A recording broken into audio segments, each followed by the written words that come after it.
Hello students, here we are with our fifth chapter of English from class 8th, and our chapter name is Princess September and our book name is It So Happened. So take out your book It So Happened and open page number 41 in your book. तो बच्चों इसमें जो princess September है इसके बारे में हम पढ़ें कि कैसे उसे एक बर्ड मिलती है और वह उसे पिंजरे में डाल देती है। तो so in our previous video we had read till here. तो वो पक्षी जब बर्ड पिंजरे में चली जाती है क्योंकि उसे बिल्कुल इस चीज़ का एहसास नहीं होता है कि जो प्रिंसेस है वो उसे पिंजरे में कैद कर देगी, तो वह चिल्लाता है कि मुझे बाहर निकालो, मुझे बाहर निकालो। तो यहाँ तक हम पढ़ चुके थे। Now we start from there. Don't be such an old silly said September. इस प्रकार जिद्दी मत बनो। ठीक है, तो वो कह रही है कि इस प्रकार बिल्कुल भी तुम जिद्दी मत बनो।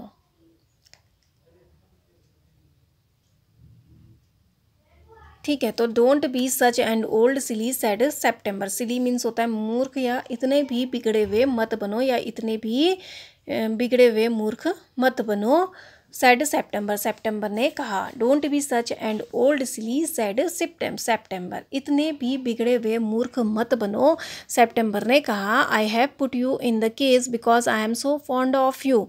मैंने तुम्हें पिंजरे में रखा है क्योंकि मैंने तुम्हें पिंजरे में डाला क्योंकि मैं तुम्हारी बहुत शौकीन हूँ, यानी मैं तुम्हें बहुत पसंद करती हूँ। I know what's good for you much better than you do your self. मैं बेहतर जानती हूँ तुम्हारे लिए क्या अच्छा है जितना तुम अपने लिए स्वयं करते हो, यानी जो तुम अपने लिए स्वयं करते हो उससे बेहतर मैं जानती हूँ कि तुम्हारे लिए क्या अच्छा है। Sing me a little song and I will give you a piece of sugar. मेरे लिए थोड़ा सा गाना गाओ और मैं तुम्हें एक चीनी का टुकड़ा दूंगी। तो देखो, अब वो पक्षी से कहती है कि तुम इतने मूर्ख मत बनो और मैंने तुम्हें पिंजरे पे इसलिए डाला है क्योंकि मैं तुमसे बहुत प्यार करती हूँ या मैं तुम्हारी बहुत शौकीन हूँ और मैं बेहतर तरीके से जानती हूँ कि तुम्हारे लिए क्या अच्छा है। जितना तुम स्वयं अपने लिए कर रहे हो उससे बेहतर तरीके से मैं जानती हूँ कि तुम्हारे लिए क्या अच्छा है। और फिर वो कहती है sing me a little song and I will give you a piece of sugar. मेरे लिए थोड़ा सा गाना गाओ और मैं तुम्हें चीनी का एक टुकड़ा दूंगी। But the little bird stood in the corner of his cage looking out at the blue sky and never sang a note. Note means होता है सुर, संगीत या गाना।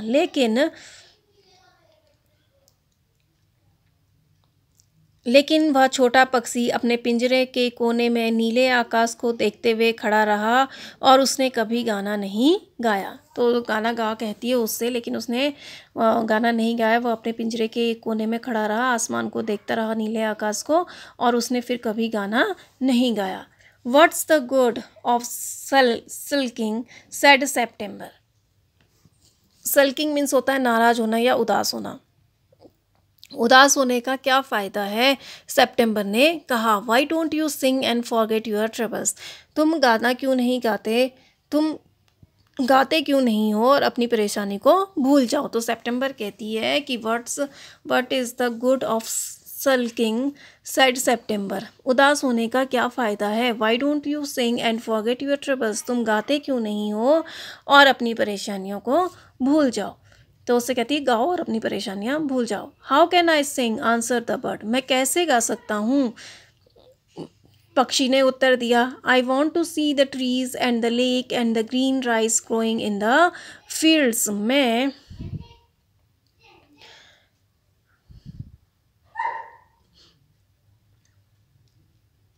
मैं खेतों में उगने वाले हरे चावल को, तो वो कहता है कि क्या देखना चाहता हूँ मैं। I want to see the trees and the lake and the green rice growing in the field. मैं पेड़ों को, झीलों को और खेत में उगने वाले हरे चावलों को देखना चाहता हूँ। तो देखो, अब जब प्रिंसेस उससे कहती है कि नाराज़ होने का, इस तरह से उदास होने का क्या फ़ायदा है, तुम गाना क्यों नहीं गाते और अपनी जो भी सारी परेशानियाँ हैं उनको भूल जाओ। तो वो कहता है कि हाउ कैन आई सिंग। मैं कैसे गा सकता हूँ। Answer the bird. पक्षी ने उत्तर दिया, I want to see the trees and the lake and the green rice growing in the fields. मैं पेड़ों को, झीलों को और खेतों में उगने वाले हरे चावलों को देखना चाहता हूँ। ठीक है, तो उसका मतलब है कि मैं फ्री होकर उड़ना चाहता हूँ। I will take you out every day, she said. मैं तुम्हें प्रतिदिन बाहर लेके जाऊंगी, उसने कहा। It's not the same thing said the little bird. It's not the same thing, यह उसके लिए पहले जैसा समान नहीं है। It's not the same thing, यह पहले जैसा समान नहीं होगा, समान नहीं है। बड़ी छोटे पक्षी ने कहा, the rice fields and the lake and the willow trees look quite different when you see them through the bars of a cage. चावल के खेत और झील और विलो के पेड़ काफ़ी अलग दिखते हैं जब आप उन्हें एक पिंजरे की सलाखों से देखते हैं। तो देखो, वो कहता है कि मैं बाहर घूमना चाहता हूँ, पेड़ों को देखना चाहता हूँ, झीलों को देखना चाहता हूँ, और जो फील्ड में जो राइस उग रही है उन्हें देखना चाहता हूँ। तो प्रिंसेस कहती है कि मैं तुम्हें प्रतिदिन बाहर लेके जाऊँगी। तो फिर बर्ड उससे कहती है कि यह पहले के जैसा सामान नहीं रहेगा, नहीं है, क्योंकि the rice fields and the lake and the willow trees look quite different when you see them through the bars of the cage. क्योंकि चावल के खेत और झील और विलो के पेड़ काफ़ी अलग दिखते हैं जब आप उन्हें एक पिंजरे की सलाखों से देखते हैं। तो उसका कहने का मतलब है कि अगर मैं उन्हें फ्री होके आकाश में उड़ते हुए देखूंगा तो वह मुझे अलग दिखेंगे, लेकिन पिंजरे से देखने पर यह सब चीज़ें अलग दिखाई देती हैं, इसमें ये पहले जैसी बात नहीं रह जाएगी, वो कहता है। ठीक है, the bird wouldn't sing a song and wouldn't eat a thing. पक्षी ने एक गाना नहीं गाया और उसने एक चीज नहीं खाई। The princess was a little एनेक्सियस at this and asked her sister what they thought about it. राजकुमारी इस पर थोड़ा चिंतित थी और उसने अपनी बहनों से पूछा कि वह इसके बारे में क्या सोचती हैं। ठीक है, तो देखो, अब जब वो बिल्कुल गाना उसने छोड़ दिया होता है, खाना खाना भी और गाना गाना भी, तो जो राजकुमारी होती है वह अब थोड़ा चिंतित हो जाती है इस पर। तो फिर वह अपनी बहनों से पूछती हैं कि वह इसके बारे में क्या सोचती हैं। You must be firm they said. तुम्हें दृढ़ होना चाहिए, उन्होंने कहा। मतलब तुम्हें क्या होना चाहिए? फर्म होना चाहिए, कठोर होना चाहिए, अपने इस फैसले को नहीं बदलना चाहिए। वह इसकी बहनें उसे यह कहती हैं। तो you must be firm they said, तुम्हें दृढ़ होना चाहिए, उन्होंने कहा। But if he won't eat he will die, she answered. लेकिन यदि वह नहीं खाएगा तो वह मर जाएगा, उसने उत्तर दिया। ठीक है, तो जब उसकी अपनी बहनों से पूछती है तो उसकी बहनें कहती हैं कि तुम्हें दृढ़ होना चाहिए, तुम मतलब वो खा नहीं रहा और गा नहीं रहा था, तो वो यह सोचकर उसको आज़ाद मत कर देना, तुम्हें दृढ़ होना चाहिए। तो फिर वह आंसर करती है, सितंबर कहती है कि अगर वह खाएगा नहीं तो वह मर जाएगा। देखो फिर क्या होता है, that would be very ungrateful of him they said. वह बहुत कृतज्ञ होगा, that would be very ungrateful of him, तो वह बहुत कृतज्ञ होगा, उन्होंने कहा। He must know that you are only thinking of his own good. उसे यह समझना चाहिए, उसे यह पता होना चाहिए कि तुम केवल उसके अच्छे के बारे में सोच रही हो। If he is obstinate and dies it will serve him right and you will be well rid of him. Obstinate means होता है अड़ियल। यदि वह अड़ियल है और मर जाता है तो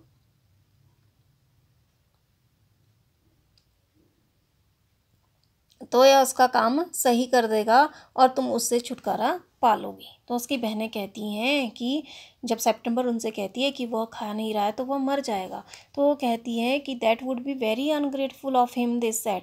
वह बहुत कृतज्ञ है, मतलब जो तुम्हारा उपकार नहीं मान रहा है। He must know that you are only thinking of his good. उसे पता होना चाहिए कि तुम उसके भले के बारे में सोच रही हो। If he is obstinate and dies it will serve him right and you will be well rid of him, यदि वह अड़ियल है और मर जाता है तो वह तुम्हारा काम सही कर देगा या तुम्हारा काम आसान कर देगा और तुम उससे छुटकारा पालोगी। तो उसकी बहनें कहती है अगर वो खाता नहीं हो, मर जाता है तो ठीक है, तुम्हारा काम आसान हो जाएगा और तुम्हें उससे क्या मिल जाएगा, छुटकारा मिल जाएगा। September didn't see how that was going to do her very much good. सितंबर समझ नहीं पाए कि वह किस तरीके से उसका अच्छा कर रही है। ठीक है, तो वो समझ नहीं पा रही थी कि वह किस तरह से उस पक्षी का क्या कर रही है, भला कर रही है। ठीक है, तो September didn't see how that was going to do her very much good. सितंबर समझ नहीं पाई कि कैसे वह उसका अच्छा करने जा रही थी। But they were 8 to 1 and all older than she, so she said nothing. इसलिए वह आठों एक साथ थीं और ऑल ओल्डर देन सी, और वह सब उससे बड़ी थी। सो सी सेड नथिंग, इसलिए उसने कुछ नहीं कहा। तो देखो, सितंबर जब उसकी बहनें कहती हैं कि उससे मुझे पक्षी है, इसको समझना चाहिए कि तुम जो भी कर रहे हो उसके भले के लिए कर रही हो, तो जो सितंबर होती है, राजकुमारी होती है, वो समझ नहीं पा रही होती है कि वह किस तरीके से उसका अच्छा कर रही है, किस तरीके से वो पक्षी का अच्छा कर रही है। लेकिन वो अपनी बहनों से कुछ कह नहीं पाई क्योंकि वह आठों एक साथ थी और उससे बड़ी भी थी, इसलिए वह उनसे कुछ कह नहीं पाई। Perhaps he will have got used to his cage by tomorrow, she said. शायद वह कल तक अपने पिंजरे का अभ्यस्त हो जाए, उसने कहा।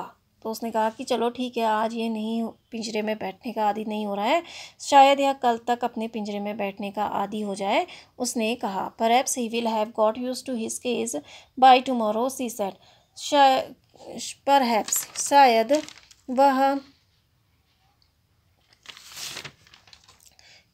शायद वह कल तक अपने पिंजरे में रहने का अभ्यस्त हो जाएगा, उसने कहा।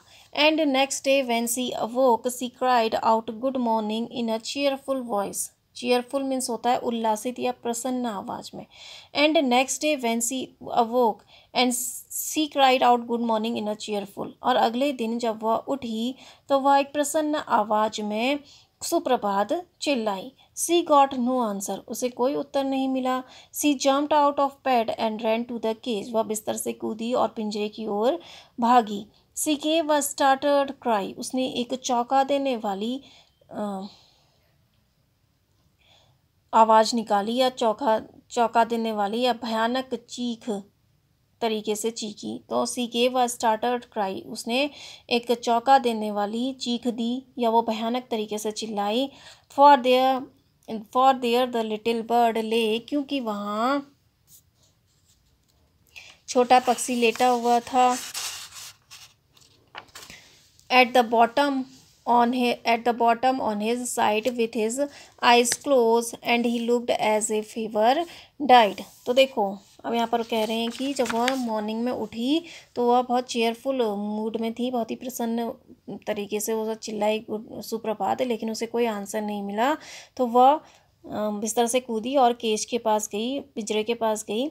सी गेव अ स्टार्टर्ड क्राई, वह एक भयानक आवाज़ में चीखी या भयानक तरीके से चीखी। For there the little bird lay at the bottom on his side with his eyes closed, क्योंकि वहाँ पर छोटा पक्षी अपनी तरफ नीचे लेटा हुआ था, अपनी आंखें बंद करके। And he looked as if he were dead, और वह ऐसा दिख रहा था जैसे कि वह मर गया हो। ठीक है, तो जब वो उठती है तो उसको गुड मॉर्निंग विश करती है तो उसे कोई आंसर नहीं मिलता है, तो दौड़ के वो बिस्तर से उठ के केज पर जाती है तो उसकी भयानक चीख निकल जाती है, क्योंकि वह वहाँ पर छोटा पक्षी लेटा हुआ था अपनी तरफ सबसे नीचे अपनी आंखें बंद किए हुए, और वह ऐसा दिख रहा था जैसे कि वह मर गया हो। She open the door and putting her head in lifted him out, उसने दरवाज़ा खोला और उसे बाहर निकालने के लिए अपना हाथ अंदर डाला। सी गेव अ सोब of relief for C felt that his little heart was beating still, उसने एक राहत की सांस ली क्योंकि उसे लगा कि उसका छोटा हृदय अभी भी धड़क रहा था। तो देखो फिर वो क्या करती है, उसे डर लगता है कि वो आंखें बंद करके लेटा हुआ है, तो इस तरह से लग रहा था जैसे कि वह मर गया हो। तो फिर वो अपना अंदर हाथ डालती है और उसे बाहर निकालती है। तो उसे अंदर बाहर निकालने के लिए अपना हाथ अंदर डालती है, दरवाज़ा खोलती है, अपना हाथ अंदर डालती है उसे बाहर निकालने के लिए। फिर वो राहत की सांस लेती है क्योंकि उसने महसूस किया कि उसका छोटा सा हृदय अभी भी धड़क रहा है। Wake up little bird, she said. जागो जागो छोटे पक्षी, उसने कहा। She began to cry and her tears fell on the little bird. उसने रोना शुरू कर दिया और उसके आंसू छोटे पक्षी पर गिर गए। He opened his eyes and saw that the bars of the cage were no longer around him. उसने अपनी आंखें खोली। He opened his eyes. उसने अपनी आंखें खोली and saw that the bars of the cage were no longer around him. और उसने देखा कि पिंजरे की सलाखें अब उसके आसपास नहीं थी। तो देखो अब वो जब दरवाज़ा खोल देती है तो फिर वो कह चिल्लाती है कि जागो जागो। तो फिर वो रोने लगती है और उसकी जो आँखें हो, जो उसके आंसू होते हैं वो छोटे पक्षी पर गिर जाते हैं। तो वो अपनी आँखें खोलता है और देखता है कि अब जो पिंजरे की सलाखें हैं उसके चारों ओर नहीं है। फिर वो कहता है I can not sing unless I am free and if I can not sing I die, he said. मैं तब तक गा नहीं सकता जब तक मैं आज़ाद नहीं हूँ, और अगर मैं गा नहीं सकता तो मैं मर जाऊँगा, उसने कहा। The princess gave a great सोब।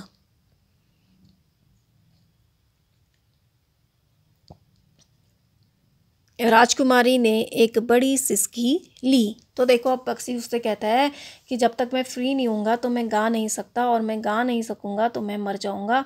तो फिर इस तरह से जो प्रिंसेस होती है, राजकुमारी होती है, वह सिसकने लगती है। Then take your freedom, she said. तो फिर अपनी आज़ादी लो, राजकुमारी ने कहा। I shut you in a golden case because I loved you and wanted to have you all to myself. मैंने तुम्हें एक सुनहरे पिंजरे में बंद किया क्योंकि मैं तुम्हें प्यार करती हूँ, and wanted to have you all to myself, और हमेशा तुम्हें अपने पास चाहती हूँ। ठीक है, तो उसने क्या कहा कि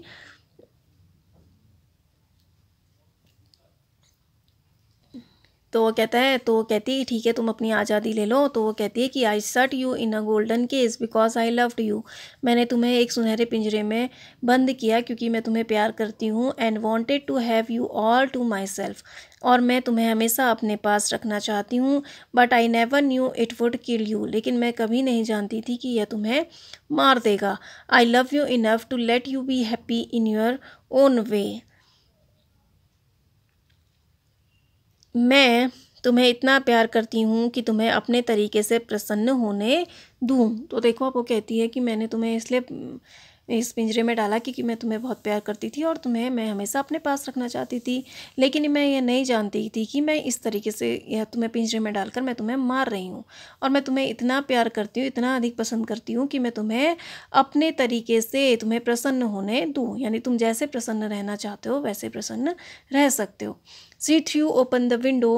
She threw open the window and gently placed the little bird on the sill. Sill means होता है चौखट। She threw open the window. उसने खिड़की खोली and gently placed the little bird on the sill. और धीरे से चिड़िया को चौखट पर रख दिया।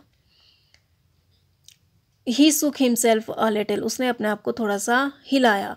Come and go as you will, little bird, she said. आओ और जाओ छोटे पक्षी, जैसा तुम चाहते हो, उसने कहा। I will never put you in a cage anymore. अब मैं तुम्हें पिंजरे में कभी नहीं रखूँगी। तो उसे कहती है कि मैं तुम्हें अब और किसी भी पिंजरे में नहीं रखूँगी। तो देखो अब वो खिड़की खोलती है और उसे विंडो की चौखट पर बैठा देती है और उससे कहती है कि आओ और जाओ जैसा तुम चाहते हो, और मैं तुम्हें अब कभी किसी पिंजरे में नहीं रखूँगी। I will come because I love you little princess, said the bird. मैं आऊँगा क्योंकि मैं तुम्हें प्यार करता हूँ, छोटी राजकुमारी चिड़िया ने कहा।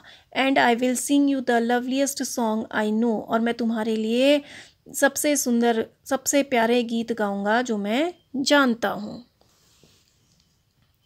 तो मैं तुम्हारे लिए सबसे अच्छे गाने गाऊंगा जो मैं जानता हूँ। I shall go far away but I shall always come back.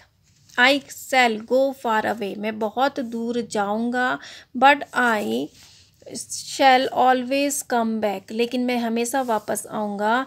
And I shall never forget you, और मैं तुम्हें कभी नहीं भूलूंगा। तो देखो, आप जब प्रिंसेस उससे कहती है कि जाओ और मैं तुम्हें कभी किसी पिंजरे में नहीं रखूँगी, तो जो छोटा पक्षी होता है वो कहता है कि मैं जो नीले आकाश में है उसमें उड़ूंगा, लेकिन मैं फिर तुम्हारे पास वापस आऊँगा क्योंकि मैं तुम्हें बहुत प्यार करता हूँ और मैं तुम्हारे लिए सबसे अच्छे गाने गाऊँगा, सबसे सुंदर गाने गाऊँगा जो मैं जानता हूँ। फिर वो कहता है कि आई शैल गो फार अवे, मैं बहुत दूर जाऊँगा, बट आई शैल ऑलवेज कम, लेकिन मैं हमेशा वापस आऊँगा।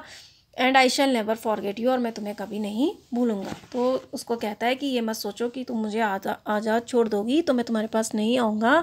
मैं हमेशा, चाहे मैं कितनी भी दूर चले जाऊँ, मैं वापस तुम्हारे पास ही आऊँगा और मैं तुम्हें कभी नहीं भूलूंगा। He gave himself another shake, उसने अपने आप को एक दूसरा झटका दिया। Good gracious me how stiff I am, he exclaimed. अच्छा, मुझ पर कृपा करो, मैं कितना कठोर हूँ, वह चिल्लाया। तो वो देखो अपने आप को एक झटका देता है दोबारा से, फिर उड़ने की तैयारी करता है और कहता है कि मैं कितना कठोर हो गया हूँ, वह चिल्लाया। Then he opened his wings and flew right away into the blue, फिर उसने अपने पंख खोले और सीधे नीले आसमान की तरफ उड़ गया। But the little princess burst into tears, for it is very difficult to put the happiness of someone you love before your own, and with her little bird far out of sight, she felt all of a sudden very lonely. तो देखो, तो जो पक्षी जो होता है वो अपने विंग्स खोल देता है और सीधे आसमान की तरफ उड़ जाता है। But the little princess burst into tears, for it is very difficult to put the happiness of someone you love before your own,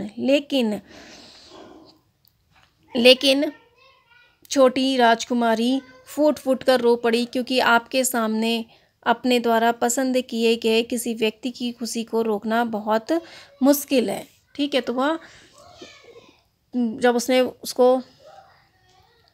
छोड़ दिया तो वह बहुत फूट फूट कर रोने लगी, क्योंकि किसी को जिसको आप बहुत अधिक चाहते हो उसकी खुशियों को अपने सामने जाते हुए देखना क्या होता है, बहुत मुश्किल होता है। And with her little bird far out of site, C felt all of a sudden very lonely, और अपनी छोटी सी चिड़िया को आंखों से दूर होते हुए देखने पर अचानक उसने बहुत अकेला महसूस किया। तो देखो, जब वो देखती रही उसे अपना आंखों से दूर होते हुए, तो अचानक से उसने अपने आप को बहुत अकेला महसूस किया। When her sisters knew what had happened, they mocked her and said that the little bird would never return. When her sisters knew what had happened, जब उसकी बहनों को पता चला कि क्या हुआ है, क्या घटित हुआ है, उन्होंने उसकी खूब मजाक उड़ाई। They mocked her, मजाक उड़ाना, ठीक है। तो when her little sisters knew what had happened, they mocked her, जब उसकी बहनों को पता चला कि क्या हुआ है, उन्होंने उसका खूब मजाक उड़ाया। And said that the little bird would never return, और कहा कि वह छोटा पक्षी अब कभी वापस नहीं आएगा। तो देखो, उसकी जो छोटी बहनें थी वो तो जेलस करती ही थी ना उससे। तो जब उन्हें पता चला कि वह छोटा पक्षी जो उसे छोड़कर चला गया है, तो उन्होंने जब इसके बारे में पता चला तो उन्होंने उसका खूब मजाक उड़ाया और उससे कहा कि अब वो जो छोटा पक्षी है वो कभी वापस नहीं आएगा।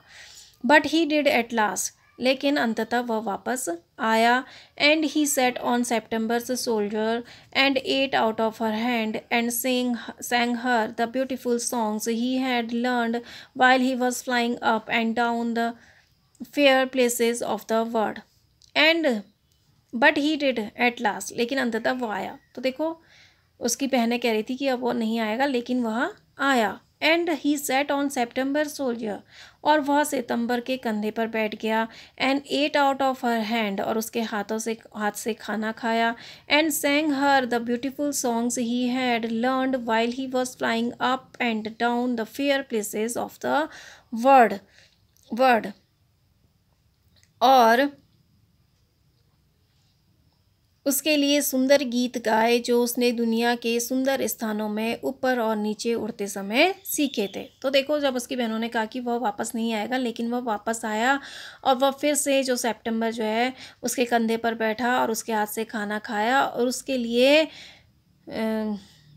सुंदर गीत गाए जो उसने संसार के सुंदर जगहों पर ऊपर नीचे उड़ते हुए सीखे। ठीक है, जब वो संसार में इधर उधर दौड़ रहा था अलग अलग जगहों पर, तो उसने जब वो जो गाने सीखे वह उसने राजकुमारी के लिए गाए। September kept her window open day and night so that the little bird might come into her room whenever he felt inclined. Inclined means होता है उसकी इच्छा होना या उसका झुकाव होना. And this was very good for her, so she grew extremely beautiful. September kept her window open day and night so that the little bird might come into her room whenever he felt inclined. सितंबर दिन रात अपनी खिड़की खुली रखती ताकि छोटा पक्षी जब उसका मन करे उसके कमरे में आ सकता था। And this was very good for her, और यह उसके लिए बहुत अच्छा था। सो सी ग्रू एक्सट्रीमली ब्यूटीफुल, इसलिए क्योंकि वह बहुत खूबसूरत हो गई थी। तो देखो, अब जो सितंबर जो थी वह समझ गई थी कि वो पक्षी हमेशा उसके पास जब उसकी बहनों ने चिढ़ाया लेकिन वो पक्षी उसके पास वापस आया, तो सितंबर को रियलाइज़ हो गया कि यह पक्षी उसके पास आता रहेगा। तो वो उसने क्या किया, अपने दिन रात अपनी जो खिड़की थी, अपनी कमरे की खिड़की जो थी उसको खुली रखती थी ताकि जो बर्ड है उसका जब भी मन करे वह उसके कमरे में आ जाए। और यह उसके लिए बहुत अच्छा था क्योंकि वो क्या हो गई थी, बहुत खूबसूरत हो गई थी। And when she was old enough she married the king of Cambodia and was carried on a white elephant all the way to the city in which the king lived. और जब वह पर्याप्त बड़ी हो गई तो उसने कंबोडिया के राजा से शादी की और उसे पूरे रास्ते एक सफ़ेद हाथी पर ले जाया गया जिस शहर में राजा रहता था। तो देखो, and when she was old enough she married the king of Cambodia, और जब वह पर्याप्त बड़ी हो गई तो उसने कंबोडिया के जो राजा थे उससे विवाह कर लिया। And was carried on a white elephant all the way to the city in which the king lived, और उसे पूरे रास्ते एक सफ़ेद हाथी पर ले जाया गया जिस शहर में राजा रहता था, उस शहर को। ठीक है, तो और उसे पूरे रास्ते एक सफ़ेद हाथी पर ले जाया गया जिस शहर में राजा रहता था। तो देखो, अब जब उसको विवाह के उम्र जब उसकी हो गई तो उसने कंबोडिया के राजा से विवाह किया और राजा जिस शहर में रहता था उस शहर तक उसे पूरे रास्ते पर एक सफ़ेद हाथी पर ले जाया गया।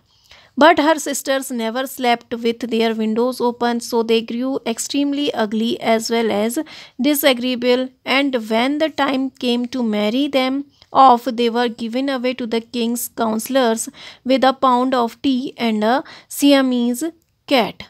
But her sister never slept with their windows open. लेकिन उसकी बहनें कभी भी खिड़कियों को खोलकर नहीं सोती थी। सो दे ग्रू एक्सट्रीमली अगली एज वेल एज डिसएग्रीएबल, इसलिए वे बहुत बदसूरत और साथ ही साथ अरुचिकर हो गई। And when the time came to marry them off, they were given away to the king's counsellors with a pound of tea and a Siamese cat, और जब शादी करने का समय आया तो उन्हें एक पाउंड चाय और सियामा बिल्ली के साथ राजा के पार्षदों को दे दिया गया। तो देखो, अब जब जो प्रिंसेस सितंबर थी तो उसकी शादी किससे हुई, कंबोडिया के राजा से, क्योंकि वो बहुत सुंदर हो गई थी जब अपनी खिड़की खुली छोड़ कर सोती थी। और जब उसकी शादी हुई तो कंबोडिया के राजा से हुई। लेकिन जो उसकी बहनें थी उन्होंने कभी भी अपनी खिड़कियाँ ओपन करके नहीं सोई, तो वो क्या हो गई, बहुत अगली हो गई और अरुचिकर हो गई। ठीक है, मतलब वो बहुत बदसूरत हो गई। और जब उनकी शादी का टाइम आया, उनके विवाह का टाइम आया, तो उन्हें जो राजा के काउंसलर्स थे, पार्षद थे, उन्हें एक पाउंड चाय के साथ और सियामा की बिल्ली के साथ उन्हें सौंप दिया गया। ठीक है, तो ये आपका चैप्टर कंप्लीट हुआ। सोमरेस्ट मैगम is the writer of this story. तो किस तरह से हम मतलब आपको यही बताया गया है कि पिंजरे में कोई भी चीज़ कैद नहीं रख, किसी का भी जीवन पिंजरे में अच्छा नहीं लगता अपने आप को। तो इसी तरह से जो बर्ड थी, जब तक वह पिंजरे में थी तो उसने गाना भी नहीं गाया, लेकिन जैसे ही प्रिंसेस ने उसे छोड़ा तो उसने उसको विश्वास दिलाया कि वह हमेशा उसके पास आता जाता रहेगा, क्योंकि वह उसे बहुत प्यार करता है और उसे कभी नहीं भूलेगा। तो इस तरह से वह पक्षी जो था उसने अपना वादा निभाया और वह प्रिंसेस सेप्टेम्बर से मिलने आता रहा। ठीक है, तो ये आपका चैप्टर कंप्लीट हुआ। I hope you understand this. Thank you and have a nice day.